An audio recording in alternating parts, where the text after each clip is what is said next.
যেখানে অনুভূতির সুরে কথা বলে মন। আজ শোনাবো হঠাৎ করেই খুঁজে পাওয়া নিজেরই এক অন্য রূপের গল্প।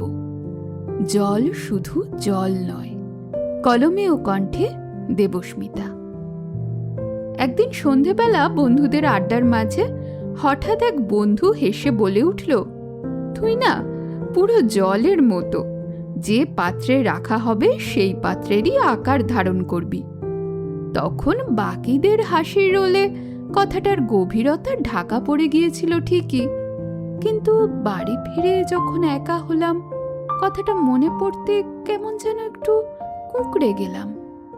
মনে হলো জলের মতো হওয়া মানে শুধুই অ্যাডজাস্টমেন্ট, পরিস্থিতির ছাঁচে নিজেকে সঁপে দিয়ে, নিজের ইচ্ছে অনিচ্ছেকে বিসর্জন দিয়ে শুধু একতরফা মানিয়ে নেওয়া।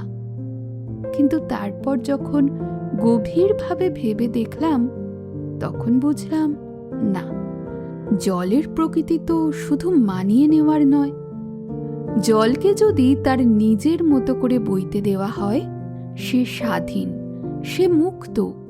পাহাড়ি ঝর্ণার মতো তখন সে নিজের ছন্দে অনন্য। ভোরের পাতার ডগায় জমে থাকা এক ফোঁটা জলের মতো সে তখন সজীবতার প্রতীক, প্রাণদায়ী। তার আলতো স্পর্শে চারপাশের চেনা প্রকৃতিও যেন নতুন জীবন পায়। কিন্তু এই জলকেই যদি জোর করে আটকে রাখা হয়, বারবার শাসন আর নিয়মের বেড়াজালে বেঁধে ফেলা হয়, তখন সে আর কিন্তু শান্ত থাকে না। অতিরিক্ত বৃষ্টি যেমন একদিন বন্যা ডেকে আনে, ঠিক তেমনি অবদমিত জল একদিন বাঁধ ভেঙে মহা ধ্বংসের কারণ হয়। মানুষের ভেতরের জমানো আবেগ বা কষ্টগুলো ঠিক তেমন। খুব বেশি চেপে রাখলে, দমিয়ে রাখলে তা একদিন নিজেকে আর তার চারপাশকেও দুমড়ে মুচড়ে ছাড়খাড় করে দেয়। আসলে সম্পর্কও অনেকটা জলের মতো। অতিরিক্ত শীতলতা যেমন একসময় জলকে বরফে পরিণত করে দেয়, তেমনি অতিরিক্ত উষ্ণতাও তাকে বাষ্পীভূত করে আকাশে মিলিয়ে দেয়। তাই জলকে জল হয়েই থাকতে দিতে হয়। আবার জল কার সঙ্গে মিশবে সেটা বোঝার জন্যও দেখতে হয় সামনের পাত্রটার চরিত্র কেমন। কেউ কেউ কাঁচের পাত্রের মতো, দেখতে বেশ সুন্দর, চটকদার, কিন্তু ভেতরে তারা ভীষণ ভঙ্গুর, ভীষণ ঠুনকো। সেখানে জলকে বড় সাবধানে, ভয় পেয়ে থাকতে হয়। কখনো জলের উষ্ণতা একটু বেশি হলেই তারা আর তা সহ্য করতে পারে না, কাছে ফাটল ধরে, আর সামান্য আঘাতেই সেই সম্পর্ক ভেঙে চুরমার হয়ে যায়। তখন তার ধারালো টুকরোগুলো জলকেই রক্তাক্ত করে। কেউ আবার হয় স্টিলের পাত্রের মতো, শক্তপোক্ত কিন্তু শীতল আর যান্ত্রিক।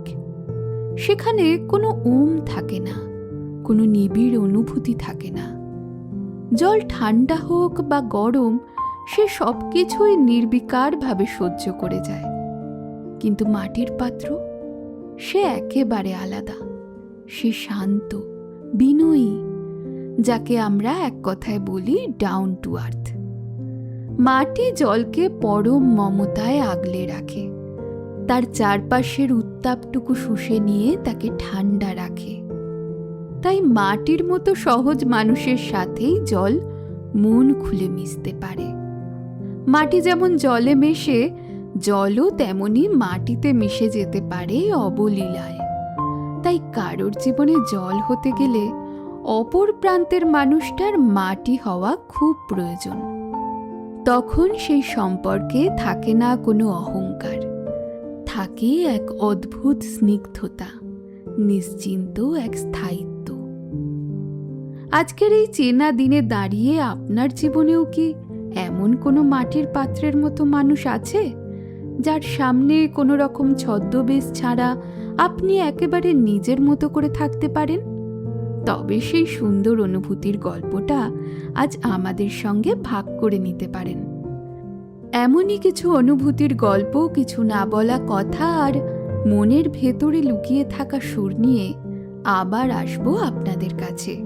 ভালো থাকবেন, কারণ এই স্বাধীন জলের স্রোতটাও আপনার, আর মাটির বুকে বিলীন হয়ে যাওয়া সেই শান্ত স্নিগ্ধ সুরটাও একান্তই আপনার।